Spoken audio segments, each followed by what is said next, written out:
మన గౌరవ ముఖ్య అతిథి త్రిపుర రాష్ట్ర గవర్నర్ శ్రీ నల్లు ఇంద్రసేనారెడ్డి గారు. ఆయన అదే పనిగా ఈ కార్యక్రమానికి రావడం మా అందరికీ చాలా సంతోషం. ఆయన వారి అమూల్యమైన సందేశం ఇచ్చి మా స్టూడెంట్స్ అందరినీ ఆశీర్వదించాలని కోరుతున్నాం. అతిథి స్థానిక ఆంధ్రప్రదేశ్ సంక్షేమ శాఖ, వైద్య సంక్షేమ శాఖ మంత్రివర్యులు సత్యకుమార్ గారు ఇక్కడ లేరు. కానీ సత్యకుమార్ గారు అని అంటే మొన్న ఫోన్లో మాట్లాడుతూ గారంటే నన్ను గారు అంటున్నారు, ఏంది తిడుతున్నారు అని అన్నాడు. ఎందుకంటే చిన్నప్పటి నుండి కాలేజీలో ఉన్నప్పటి నుండి నేను ఎమ్మెల్యేగా ఉన్నా, నాకు అంత చనువు ఉంది కాబట్టి అతడు ఆ రకంగా అన్నాడు. సత్యకుమారు ఈ ప్రోగ్రాం ఉంది రాలేను అని అంటే పర్వాలేదు మధ్యలో నేను పర్మిషన్ ఇస్తాను వెళ్ళిపోదులే అని అంటే రావటం జరిగింది. సత్యకుమార్ వైస్ ఛాన్సలర్ చంద్రశేఖర్ గారు, రిజిస్ట్రార్ రాధికారెడ్డి గారు, ఈ హాస్పిటల్ డైరెక్టర్ ఇండ్ల రామ్ సుబ్బారెడ్డి గారు, వారి కుమారుడు విశాల్ ఇండ్ల గారు, ఇక్కడికి వచ్చేసినటువంటి ప్రముఖులు, ఈ కాలేజీ ఇన్స్టిట్యూట్కి సంబంధించినటువంటి స్టాఫు అందరికీ నమస్కారం. నేను ఇక్కడికి రాకముందు, ఈ కార్యక్రమానికి రాకముందు ఇప్పుడు ఉన్నటువంటి సబ్జెక్టు దీనికి సంబంధించినటువంటిది కొంత కన్ఫ్యూజన్ ఉండే, ఇప్పుడు క్లారిఫై అయింది. అయితే నేను మాట్లాడేటప్పుడు కొంచెం మిక్స్డ్ దీంట్లో కూడా వస్తాయి. నేను ఏమనుకున్నానంటే ఇప్పుడు ఈ కోర్స్ చదివేటువంటి వాళ్ళు డాక్టర్ పిల్లలే ఉంటారు, ఆ డాక్టర్స్ పిల్లలు ఫర్దర్ కోర్స్ చేయటం కొరకు ఈరోజు ఇక్కడ జాయిన్ అయినారు అనేటువంటి ఆ యొక్క ఆలోచనతోటి వచ్చాను. అందుకని రాధికారెడ్డి గారిని అడిగినాను, అసలు వీళ్ళు ఎవరు అడ్మిట్ చేస్తారని అంటే ఎంఎస్సి సైకాలజీ, ఎంఏ సైకాలజీ చదివినటువంటి వాళ్ళు అని అన్నారు. ఆ తర్వాత మరి అడిగాను, వీళ్ళు కోట్ వేసుకుంటారంటే కోట్ వేసుకోరు అన్నారు, మందులు ఇవ్వరు, కోట్ వేసుకోరు. కాబట్టి అందుకని నేను దాన్ని దృష్టిలో పెట్టుకొని మాట్లాడతాను, కొద్దిగా అటు ఇటు ఉంటుంది. మొదట్లో డాక్టర్ అంటే భగవంతునితో సమాధానం. ఒకసారి రైల్లో పోయేటప్పుడు నా పక్కన ఎవరో కూర్చున్నారు, ఒక ముసలాం వచ్చి అయ్యా మీరు పలానా డాక్టర్ కదా అని చెప్పి కాలు మొక్కేది. ఏంది అని అంటే నా పిల్లవానికి బాగాలేకుండయ్యా, మనవనికి మీ ఇంటికి వచ్చాను, రాత్రిపూట మిమ్మల్ని లేపాను, మీరు వచ్చి నా మనవన్ని కాపాడారు. ఆ రకమైనటువంటి ఫీలింగ్ ఏదైతే ఉందో అది డాక్టర్స్కి మాత్రమే దొరుకుతుంది. Doctors motto soft spoken, kind heart, తర్వాత హీలింగ్ హ్యాండ్స్. అయితే ఇప్పుడు కోట్ వేసుకున్నటువంటి డాక్టర్లకి ఇది ఎక్కువ వర్తిస్తుంది. ఎందుకంటే వాళ్ళు మాట్లాడటం, సాఫ్ట్గా మాట్లాడటం, తర్వాత ఏం కాదు అని చెప్పటం. ఇది మన ఇళ్ళల్లో కూడా చాలామంది డాక్టర్లు ఉంటారు. మన నాన్నమ్మలు, అమ్మమ్మలు ఈ పని ఎక్కువ చేసేవాళ్ళం. ఏదన్నా దెబ్బ తగిలితే ఏం కాదమ్మా, ఏం కాదులే అని చెప్పి ఆప్యాయంగా మాట్లాడి చేస్తే సగం అక్కడనే తగ్గిపోయేది. ఆ రకంగా మన ఇంట్లో కూడా ఉండేవాళ్ళు, వాళ్ళు ఏం చేసేవాళ్ళు అనేటువంటిది మనం అర్థం చేసుకొని మనం ఇప్పుడు చదివేటువంటి దాంట్లో ప్రాక్టీస్లోకి పెడితే చాలా వరకు అది అర్థమవుతుంది. డాక్టర్స్ అంటే ఎవరైతే తల్లిదండ్రులకు కానీ మిత్రులకు కానీ చెప్పుకోలేనటువంటి విషయాలు ఏవైతుంటాయో అవి కేవలం డాక్టర్కి మాత్రమే చెప్పుకుంటారు. ఎవరికి చూపించినటువంటి శరీరాన్ని డాక్టర్కి మాత్రమే చూపిస్తారు, డాక్టర్కి అర్పిస్తారు. కాబట్టి దాన్ని దృష్టిలో పెట్టుకొని మనం ఏ రకంగా వారితో చేయాలి, ఏ నమ్మకంతో వచ్చారో ఆ నమ్మకాన్ని మనం ఎట్లా దానికి ఆ నమ్మకాన్ని కలిగించాలనేటువంటిది మనం ఆలోచన చేయాలి. ఈ హాస్పిటల్కి వచ్చేటువంటి వాళ్ళు ప్రత్యేకమైనటువంటి పేషెంట్స్. హాస్పిటల్ ప్రత్యేకం, పేషెంట్స్ ప్రత్యేకం.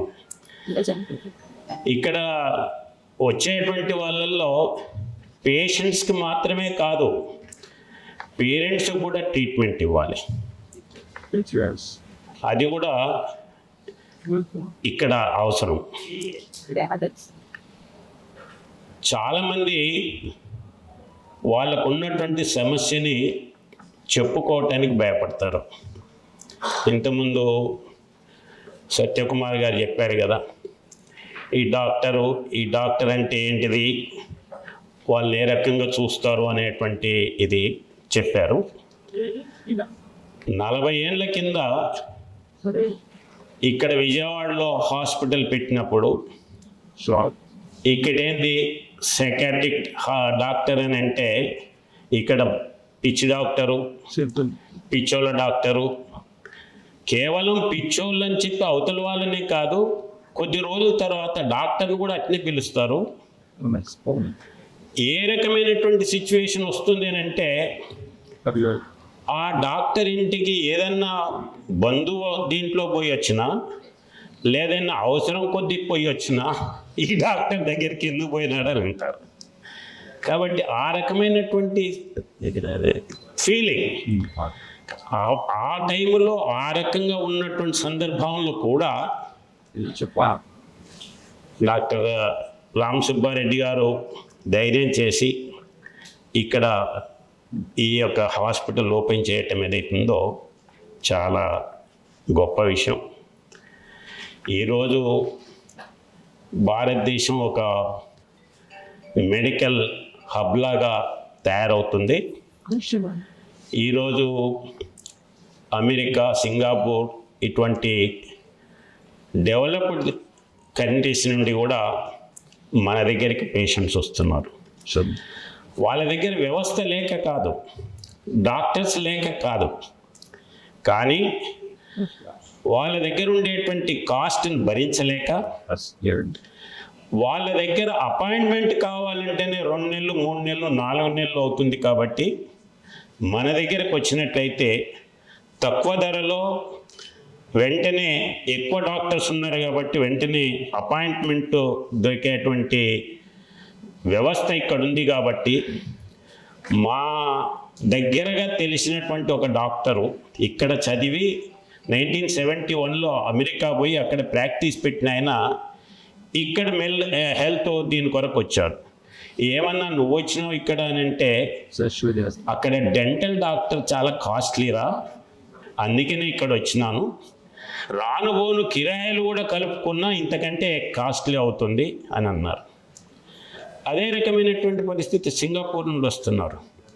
మిగతా గల్ఫ్ కంట్రీస్ నుండి ఇక్కడ నుండి వచ్చేటువంటి వాళ్ళైతే మనకు తెలుసు. కాబట్టి దాన్ని మనం అవకాశంగా తీసుకొని healthy India by Viksit Bharat 2047 అనేటువంటి మోటివ్తో ముందుకెళ్ళాలని చెప్పి నేను ఈ సందర్భంగా ఆశిస్తున్నాను. మెంటల్ హెల్త్, మెంటల్ ఇల్నెస్, దీనికి సంబంధించినటువంటి దాంట్లో ఇంతకుముందు ఆరోగ్య మంత్రి కూడా చెప్పారు. జనరిక్ ప్రాబ్లమ్స్తో వచ్చేటువంటివి కొన్ని ఉంటాయి. దాంట్లో నాకు 1-2 కుటుంబాలు తెలుసు. దాంట్లో 3-4 సూసైడ్ చేసుకుని చనిపోయినారు. కేవలం ఒకరు కాదు, తండ్రి టైంలో, కొడుకుల టైంలో, పిల్లల టైంలో. కాబట్టి ఆ రకమైనటువంటి జనరిక్ సమస్యలు ఏంటిది అనేటువంటిది ఆ రకమైనటువంటి కొన్ని ఉంటే, కొన్ని పేరెంట్స్ ద్వారా వచ్చేటి ఉన్నాయి, కొన్ని పేరెంట్స్ ప్రాబ్లమ్స్ ద్వారా వచ్చేటువంటి ఉంటాయి. ఉదాహరణకి పిల్లలు ఉన్నారు, చదవటం లేదు, వినటం లేదు, తినటం లేదు. ఇది పేరెంట్స్ ప్రాబ్లం, పిల్లల ప్రాబ్లం కాదు. కానీ వాళ్ళకున్నటువంటి ప్రాబ్లం, నా పిల్లవాడు బాగా చదవటం లేదని చెప్పి మా ఊరికి సంబంధించినటువంటి ఒక అతడు ఆ పిల్లవాడిని తీసుకెళ్ళి ట్రీట్మెంట్ ఇప్పించాడు. ఏం ట్రీట్మెంట్? ఎలక్ట్రిక్ షాక్ ట్రీట్మెంట్ ఇచ్చారు. అల్టిమేట్లీ ఆ పిల్లవాడు మ్యాడ్ అయిపోయినాడు. తర్వాత పెరిగాడు, 40 సంవత్సరాల వరకు పెళ్లి చేసుకోలేదు, ఎప్పుడు పేరెంట్స్ పక్కన ఉండవలసి వచ్చేది. ఆ తర్వాత పోయి ఎక్కడో కాటు కలిసిపోయి ఇల్లు దొరక్క చనిపోయినాడు. కొన్ని బంధువుల ద్వారా వస్తాయి, కొన్నిసార్లు ప్రాపర్టీ డిస్ప్యూట్స్ వల్ల వస్తాయి. ఎందుకనంటే వీని పిచ్చోడిని ముద్రేసేసి ఏ హాస్పిటల్లో తీసుకొచ్చి వదిలేస్తారు. ఆ హాస్పిటల్లో వాళ్ళకి అడ్రస్ కూడా తెలియకుండా చేస్తారు. కాబట్టి వీటిని మనం ఏ రకంగా ఆలోచన చేయాలి? కొన్ని మన దగ్గర ఉండేటువంటి వాళ్ళు అవసరం లేకున్నా వాళ్ళకు ముద్రేస్తారు. నేను ఇక్కడికి వచ్చే ముందు అగర్తలో ఒక NIT స్టూడెంట్ మిస్సింగ్ అయినాడు. వాళ్ళ పేరెంట్స్ ఫోన్ చేశారు. ఫోన్ చేస్తే ఎందుకు ఇదవుతుందని చెప్పి నేను చూసి వాళ్ళని పిలిచి అడిగా వచ్చే ముందు రోజే. వాళ్ళు రిపోర్ట్ ఇచ్చారు. ఆ రిపోర్ట్లో లేదండి, పిల్లవాడు కొంచెం ఇట్లున్నాడు అట్లున్నాడు, ఎకనమిక్ దీంట్లో సరిగా లేడు అన్నారు. నేను ముందే అడిగాను, అన్ని సబ్జెక్ట్స్ క్లియర్ చేశాడా? క్లియర్ చేశాడు. ఏ ఇయర్లో ఉన్నాడు? ఫైనల్ ఇయర్లో ఉన్నారు. అన్ని సబ్జెక్ట్స్ క్లియర్ చేసిన తర్వాత నువ్వు ఎకనమికల్లీ వీక్ ఉన్నాడని ఎట్ట రాసినావు అని అన్నాను. లేదు సార్, ఆయన సైకాట్రిక్ ట్రీట్మెంట్ తీసుకుంటున్నారు. సైకాట్రిక్ ట్రీట్మెంట్ తీసుకుంటున్నాడని చెప్పు, కానీ నువ్వు ఎకనమిక్ దీంట్లో వీక్ ఉన్నాడని ఎందుకు రాస్తావు? అంటే ఎన్ని మార్కులు రావాలో అన్ని మార్కులు రాలేదు అంటే పాస్ అయినరు ఫెయిల్ అయినరు ఇదే చెప్తారు, కానీ ఎన్ని మార్కులతో పాస్ అయినమని చెప్తారా? ఇటు ఎట్ట రాసినామని అన్నాను. అంటే కొన్నిసార్లు మనం చేసేటువంటి వాటి ద్వారా కూడా అవతల వాళ్ళ మీద ఎఫెక్ట్ అవుతుంది అనేటువంటిది వీళ్ళు ఆలోచన చేయరు. అదే రకంగా మన యొక్క బిహేవియర్ ద్వారా, మన అలవాట్ల ద్వారా ఇవన్నీ వస్తాయి. ఉదాహరణకి సిగరెట్సు, ఈ సిగరెట్సు, గాంజాయి, సారా, మత్తు పదార్థాలు, ఇవి ఒక రకమైనటువంటి ఉంటే విపరీతమైనటువంటి అలవాట్లు. సినిమాలు, ఒకే సినిమా 20 సార్లు 30 సార్లు చూస్తుంటారు. లేదా ఇప్పుడున్నటువంటి టెలిఫోన్ గాడ్జెట్స్, వాటిని చూసి ఆ రకంగా ఒక రకమైనటువంటి రోగంలోకి వెళ్ళేటువంటి వాళ్ళు విపరీతమైనటువంటి దీన్ని బట్టి కూడా ఉన్నాయి. తర్వాత క్రైమ్ సినిమాలు చూడటం, హారర్ సినిమాలు చూడటం, అన్వాంటెడ్ వీడియోస్ చూడటం, దీనివల్ల కూడా మనుషులు, కేవలం పిల్లలే కాదు పెద్దవాళ్ళు కూడా దీనివల్ల ప్రాబ్లమ్స్లోకి వెళ్తున్నారు. ఉదాహరణకి కొన్ని జాబ్స్ ఉంటాయి, వాళ్ళు ఆ పర్టికులర్ జాబ్స్లలో కంటిన్యూస్గా ఇన్వాల్వ్ అవుతూ ఉండాలి. ఉదాహరణకి చిల్డ్రన్ పార్న్ సెక్స్ ఇది ఉంటుంది, దాన్ని అరికట్టాలి. దాన్ని అరికట్టాలంటే పోలీస్ వాళ్ళు దాన్ని కంటిన్యూస్గా వాచ్ చేస్తుంటారు. ఆ వాచ్ చేసేటువంటి పోలీస్ వాళ్ళు ఎవరైతే ఉన్నారో 3-4 months తర్వాత దే ఆర్ బికమింగ్ మ్యాడ్. అంటే దాన్ని చూసి తట్టుకోలేక. కాబట్టి ఇప్పుడు ఏం చేస్తున్నారని అంటే ఆ పర్టికులర్ పోస్ట్లో ఉన్నటువంటి వాళ్ళు ఎవ్రీ 2-3 monthsకి ట్రాన్స్ఫర్ చేస్తున్నారు. అదే రకంగా సియాచిన్ దీంట్లో పనిచేసేటువంటి వాళ్ళు ఉన్నారు. కంటిన్యూగా ఐస్లో వైట్నెస్ ఒకటి చూడటం వలన ఒక పర్టికులర్ టైప్ ఆఫ్ ప్రాబ్లమ్స్ వస్తున్నాయి. షిప్లో పోయేటువంటి వాళ్ళు పైకి వెళ్ళి వాళ్ళకు ముందే ఇన్స్ట్రక్షన్స్ ఇస్తారు, కింద చూడొద్దు రాత్రిపూట అని. ఎందుకంటే పైకి వెళ్ళి కనుక కింద చూస్తూ ఉంటే ఒక టైప్ ఆఫ్ ఫోబియా వస్తుంది. కాబట్టి ఈ రకంగా ఎన్ని రకాలుగా ఉంటుందనే దానికి నేను చెప్తున్నాను. అదే రకంగా ఓల్డ్ ఏజ్ పీపుల్ పిల్లల బెంగతోటి మా పిల్లలు మమ్మల్ని చూసుకుంటే లేరనో, లేదా నేను చెప్పినట్టు వినటం లేదనో వీళ్ళకు ఉండేటువంటిది. అదే రకంగా వీళ్ళతోటి ఇంట్లో ఉండేటువంటి మిగతా వాళ్ళకి పేషెంట్, దాంట్లో ఎక్కువ భాగం సాడిస్టిక్ థింకింగ్ ఉంటుంది.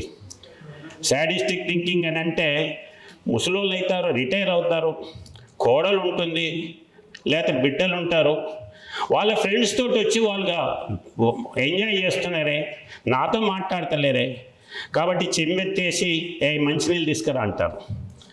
లేకపోతే ఇంకో కొంతమంది ఇంట్లో పనిచేసేటువంటి వాళ్ళని చూసి కూడా ఓడవలేక నీళ్ళు కింద పోసేసి తూడు అంటుంటారు. ఒక్కొక్క టైప్ ఆఫ్ సైకలాజికల్ దీంట్లో ఉంటుంటారు. కాబట్టి వీటిని మనం ఎట్లా ట్యాకిల్ చేయాలి అని అంటే ముందు మనం అర్థం చేసుకోవాలి సమస్యల్ని, దాన్ని బట్టి ఇది ఉంటుంది.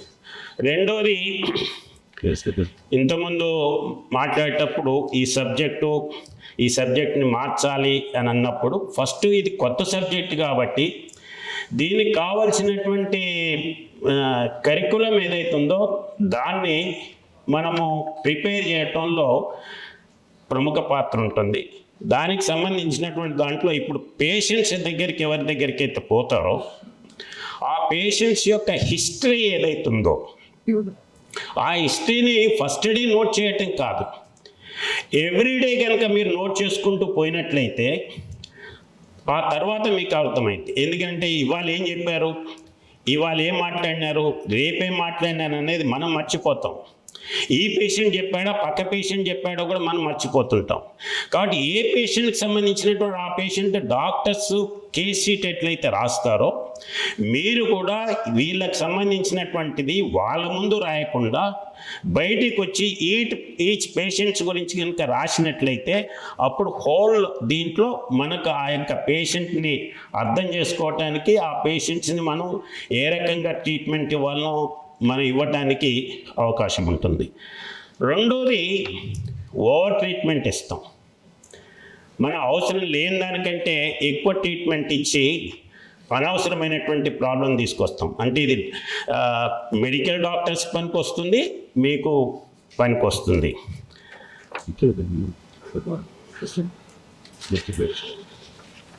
తర్వాత రామ్ సుబ్బారెడ్డి గారు ఇంతకుముందే చెప్పాను, ఇక్కడ 40 సంవత్సరాల కింద వచ్చి ఈ రకమైనటువంటి హాస్పిటల్ను పెట్టడమే కాకుండా వాటిని ముందుకు తీసుకెళ్లేటువంటి కార్యక్రమంలో ఈరోజు ప్రత్యేకమైనటువంటి సైకాట్రిస్ట్ని క్లినికల్ సైకాట్రిస్ట్ ఈ యొక్క కార్యక్రమం ఏదైతే తీసుకున్నారో నేను వారితో మాట్లాడేటప్పుడు ఇప్పుడే అడుగుతున్నాను. సైకాట్రిస్ట్ అనేటువంటి వాళ్ళు మెడికల్ దీంట్లోనే కాకుండా మామూలు దీంట్లో కూడా ఎప్పుడైనా ఒక వెనకటికి రాజులు కానీ లేదా ఇప్పుడుండేటువంటి పరిస్థితుల్లో గవర్నమెంట్ టు గవర్నమెంట్ ఏదైనా మాట్లాడడానికి హెడ్ ఆఫ్ ది డిపార్ట్మెంట్స్ మాట్లాడటానికి పోయినప్పుడు సైకాట్రిస్ట్ని కూడా తీసుకెళ్తారు. సైకాట్రిస్ట్ని ఎందుకు తీసుకెళ్తారంటే అవతల వాడి యొక్క బిహేవియర్ ఏంది, అవతల వాళ్ళు ఏం మాట్లాడుతున్నారు, కాబట్టి దాన్ని ఈ యొక్క సైకాట్రిస్ట్ మాత్రమే అర్థం చేసుకోగలుగుతారు. కాబట్టి ఆ పాయింట్ ఆఫ్ వ్యూలోకి వెళ్ళి ఈరోజు క్లినికల్ సైకాలజీలోకి వచ్చినాం. కాబట్టి ముందు దాన్ని అర్థం చేసుకుంటే దాన్ని బట్టి ఇక్కడ క్లినికల్ దీంట్లో ఏ రకంగా చెప్పాలి ఏంటిది అనేటువంటి దీంట్లో ఉంటుంది.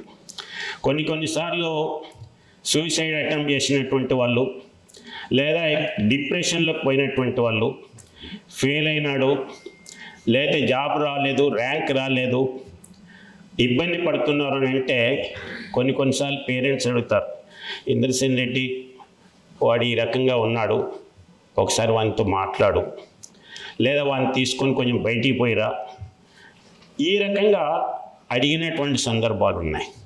కాబట్టి మనం దాన్ని అర్థం చేసుకొని ముందుకు పోవాలి.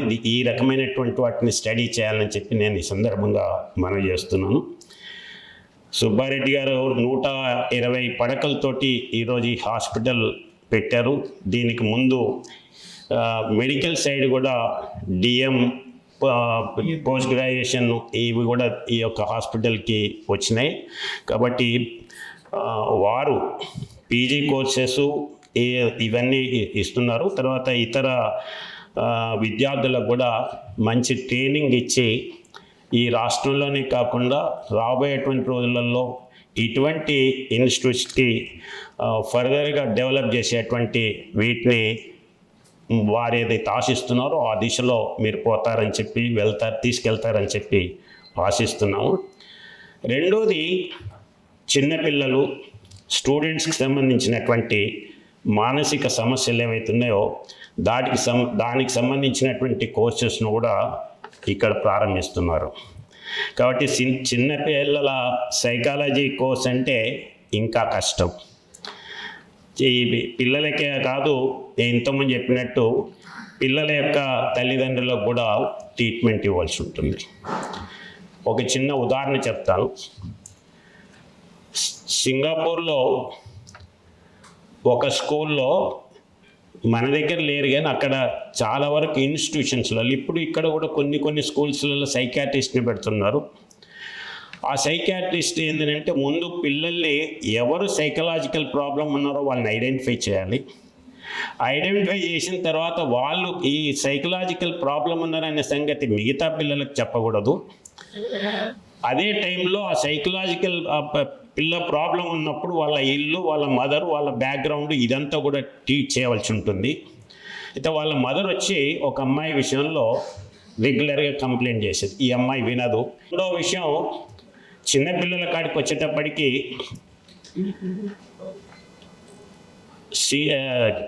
చిన్న ఫ్యామిలీసు, సింగిల్ ఫ్యామిలీసు. ఇంతకుముందు పెద్ద ఫ్యామిలీస్ ఉన్నప్పుడు నేను ఇంతకుముందు చెప్పినట్టుగా అమ్మమ్మలు, నాయనమ్మలు వాళ్ళు ఉండేది కాబట్టి వాళ్ళు సరి చేసుకునేది. కాబట్టి ఇప్పుడు ఏంటంటే ఒకడే పిల్లవాడు, వాడి ఆడుకుంటానికి ఇంకెవరు దొరకరు. ఈ పేరెంట్స్ ఏమో వాళ్ళతో టైం ఇవ్వరు, బయటికి పోనివ్వరు. కాబట్టి ఏం చేయాలి? కాబట్టి సింగిల్ పేరెంట్స్లో ఉండేటువంటి ఫ్యామిలీస్లో ఉండేటువంటి చిల్డ్రన్ ప్రాబ్లమ్స్ వేరే ఉంటాయి. పోర్నెస్ దాంట్లో ఉండేటువంటి ప్రాబ్లమ్స్ వేరే ఉంటాయి. వీటిని ఏ రకంగా ఇది చేయాలనేటువంటిది ఆలోచన చేసి ఈ హాస్పిటల్ ఆ దిశలో ఆలోచిస్తుందని చెప్పి ఇప్పుడున్నటువంటి స్టూడెంట్స్ కూడా ఆ దిశలో ఆలోచిస్తున్నారని చెప్పి నేను మనవి చేస్తున్నాను. ఇదే కాకుండా ఈ మానసికమైనటువంటి ఆరోగ్యం, ప్రవర్తన, వ్యక్తిత్వం, ఎమోషనల్ ఇష్యూస్ ఇవన్నీ కూడా ఆలోచన చేయాలి. మానసిక రుగ్మతలకు పరిష్కారం కొరకు ఇవన్నీ కూడా ఉపయోగపడతాయి. అదే రకంగా ఈ సైకాట్రిక్ పేషెంట్స్గా ఉన్నటువంటి వాళ్ళని ట్రీట్ చేసి నార్మలైజేషన్ దీంట్లోకి వచ్చిన తర్వాత వాళ్ళు మీకు లైఫ్ లాంగ్ రుణపడి ఉంటారు. లైఫ్ లాంగ్ ఎక్కడ కలిసినా కానీ మిమ్మల్ని ఒక గౌరవప్రదమైనటువంటి దీంట్లో చూస్తారు. కాబట్టి మీరు ఆ పేషెంట్స్కి ఇచ్చేటువంటి ట్రీట్మెంటు, వారితో గడిపేటువంటి సమయం, ఇదంతా ఆ దృష్టిలో ఆలోచన చేయాలని చెప్పి ఈ సందర్భంగా మనవి చేస్తూ, సైకాట్రిక్ పేషెంట్స్కి వాళ్ళ బాడీ, వాళ్ళ యొక్క మనస్సు రెండింటినీ సమన్వయం చేయటం మీద ఆలోచన చేయాలి. అయితే ఇవన్నీ చేసేటప్పుడు రాబోయేటువంటి ఇది అయిపోయిన తర్వాత ప్రాక్టీస్ చేసేటప్పుడు కూడా కొన్ని సమస్యలు కూడా వస్తాయి. పర్టికులర్గా లీగల్ ఇష్యూస్ కూడా వస్తాయి. ఆ లీగల్ ఇష్యూస్ని కూడా ఎట్లా ట్యాకిల్ చేయాలనేటువంటి దానికి మానసికంగా ఒక హార్డ్ అండ్ రూల్ ఒకటి పెట్టుకొని ఆ దిశలో పోయినట్లయితే ఈ లీగల్ ప్రాబ్లమ్స్ని కూడా మీరు ఓవర్టేక్ చేయొచ్చు. ఒకటి, డైలీ హిస్టరీ ఏదైతుందో దాన్ని నోట్ చేసుకోవటం, రికార్డ్ చేయటం. రెండోది, దాన్ని మనం సీక్రెసీ దీంట్లో మనం ఇది చేయాలి, వేరే వాళ్ళకు చెప్పకూడదు. వాళ్ళ పేరెంట్స్ అయినా సరే చెప్పడానికి వీల్లేదు. కాబట్టి మనం వీళ్ళు దీనికి వచ్చారో డ్రగ్ అడిక్ట్ కింద వచ్చాడా, లేకపోతే ఇంకా వేరే దీంట్లో ప్రాబ్లమ్స్ వచ్చారా, ఇతనికి ఏం ప్రాబ్లం ఉన్నాయనేటువంటి పర్సనల్ మెడికల్ హిస్టరీ ఏదైతుందో ఎట్ ఎనీ కాస్ట్ వేరే వాళ్ళకి ఇవ్వకుండా డాక్యుమెంటేషన్ మాత్రం కంపల్సరీ చేయాలి. అప్పుడు ఈ లీగల్ ప్రాబ్లం లేకుండా ఉంటుంది. అదర్వైజ్ మళ్ళీ మీరు కోర్టుకు పోయి సాక్ష్యం ఇవ్వవలసినటువంటి పరిస్థితి వస్తుంది. సాక్ష్యం ఇచ్చినా కానీ డాక్యుమెంటెడ్ దీంట్లో ఉన్నట్లయితే మనం దాన్ని బయటపడవచ్చు. తర్వాత ఇంకా మేజర్ ఇష్యూ ఎక్కడ ఉంటుందంటే, కొంతమంది ప్రాపర్టీస్ కొరకు వాళ్ళ పిల్లల వీళ్ళని తీసుకొచ్చి హాస్పిటల్లో వేసిపోతుంటారు. నాకు తెలిసినటువంటి ఒక కేసు, నా కార్యకర్త మెంటల్లీ బాగలేదు అని చెప్పి హాస్పిటల్ తీసుకొచ్చారు. మా ఇంటి పక్కనే ఆశా హాస్పిటల్ అని ఉంది. నేను వెళ్ళాను. ఏంటంటే, లేదు సార్ వీనికి ఇవ్వాలి, రూమ్లో ఇవ్వాలి, ఇతనికి ఇంజెక్షన్ ఇవ్వాలి, అదేనని. అన్న అది కాదన్నా, నేను చెప్తే వీళ్ళు వినటం లేదు, అనవసరంగా నన్ను ఇక్కడ తీసుకొచ్చారు బలవంతంగా, నన్ను ఇప్పుడు ఇక్కడ తీసుకెళ్ళి ఇచ్చేస్తారు, ప్రశ్నే లేదన్నారు. నేను చెప్పి, అట్లా కాదే, నువ్వు 2 రోజులు వదిలిపెట్టి నా నమ్మకం మీద అది చేస్తాను. ఆ తర్వాత అతడు పోయినా తిరిగి మంచిగా వచ్చినాడు, మళ్ళీ ఏం కాలేదు. కానీ బలవంతంగా అక్కడనే ఇచ్చుంటే ఏదో రకంగా చేసి వాళ్లకు ఆ రకమైనటువంటి ఇబ్బందులు క్రియేట్ చేస్తారనేటువంటిది ఉంది. ఇది జనరల్గా జరుగుతున్నాయి. కొన్నిసార్లు ఏమో వదిలేసి పోతారు. కాబట్టి అనేక సార్లు పేపర్లో కూడా మనం చూసినాం. ఇది రాకుండా చూడాలని చెప్పి నేను మనవి చేస్తూ, చివరగా మొదటి బ్యాచ్లో ఉన్నటువంటి మీరు ఈ అడ్మిషన్ దొరికినందుకు అదృష్టంగా భావించి ఈ మానసిక పేషెంట్లకు వీరందరికీ కూడా మీరు ఒక రోల్ మోడల్గా ఉంటారని చెప్పి నేను ఆశిస్తున్నాను. పర్టికులర్గా ఈ పేషెంట్స్ విషయంలో సానుభూతి, ప్రేమతోటి వ్యవహరించాలని చెప్పి, ఇదొక పుణ్య కార్యంగా భావించాలని చెప్పి నేను మనవి చేస్తున్నాను. చివరిగా ఈ వచ్చినటువంటి అవకాశాన్ని డాక్టర్ రామ్ సుబ్బారెడ్డి గారు, విశాల్ గారితో వారి యొక్క పర్యవేక్షణలో, అలాగే నిపుణులైనటువంటి మీ యొక్క ప్రొఫెసర్సు వారి దగ్గర నుండి శిక్షణ తీసుకొని క్లినికల్ సైకాలజిస్ట్గా ఎదగాలని చెప్పి, రాబోయేటువంటి రోజులలో మీరే ఈ పర్టికులర్ ఫీల్డ్లో లీడర్స్గా తయారు కావాలని చెప్పి, మీ యొక్క టీచర్సు, తల్లిదండ్రులు గర్వపడేలాగా వారి యొక్క పేరును, వారికి మంచి పేరు ప్రఖ్యాతలు ఇన్స్టిట్యూట్ కూడా తీసుకురావాలని చెప్పి నేను కోరుతున్నాను. ఇలాంటి మంచి కార్యక్రమాన్ని ప్రారంభించి ముందుకు తీసుకెళ్తున్నటువంటి డాక్టర్ ఇన్లాస్ hospital directors doctor Ram Subbareddy గారు మరియు వారి కుమారుడైనటువంటి విశాల్ గారికి మనస్ఫూర్తిగా అభినందనలు తెలియజేస్తూ సెలవు తీసుకుంటున్నాను. జై హింద్. గౌరవ గవర్నర్ గారు నిజంగా ఆయన ఈ సబ్జెక్ట్ గురించి మాకు తెలియని విషయాలు కొన్ని చెప్పారు. అంటే ఆయన లైఫ్లో జరిగిన కొన్ని ప్రాక్టికల్ ఎగ్జాంపుల్స్, ఎలా సఫర్ అవుతున్నారు, దీని పాజిటివ్ సైడ్, నెగిటివ్ సైడ్ నేను ఊహించలేదు. ఆయన ఇంత లోతుగా ఇక్కడికి వచ్చే ముందర ఈ సబ్జెక్ట్ గురించి ఆయన నిజంగా పరిశోధించినట్టు తెలుస్తుంది. నిజంగా మేము ఆయనకి ఎలాంటి ఇన్పుట్స్ ఇవ్వాలి, ఆయన సొంతంగానే మీకు తెలిసిపోయి ఉంటుంది. కాబట్టి మీకున్న అనుభవం, మీకున్న నాలెడ్జు, లోతుగా ప్రజలు, ఎందుకంటే ఆయన జనాలు తిరుగుతూ ఉంటారు ఎప్పుడు. ఆయన దగ్గరికి ఒక రాజకీయ నాయకుడిగా చాలామంది వస్తుంటారు రకరకాల సమస్యలతో, అలాంటివన్నీ ఆయన తీసుకొచ్చి చెప్పారు. కాబట్టి సార్ నిజంగా చెప్పండి, మీకు డిగ్రీ పెద్ద క్లినికల్ సైకాలజిస్ట్, సైకియాట్రిస్ట్ అని అనిపిస్తుంది. అంత బాగా చెప్పారు. ధన్యవాదాలు మీ అందరికీ కూడా. కరతాళ ధనంతో మరొకసారి గవర్నర్ గారికి అభినందనలు.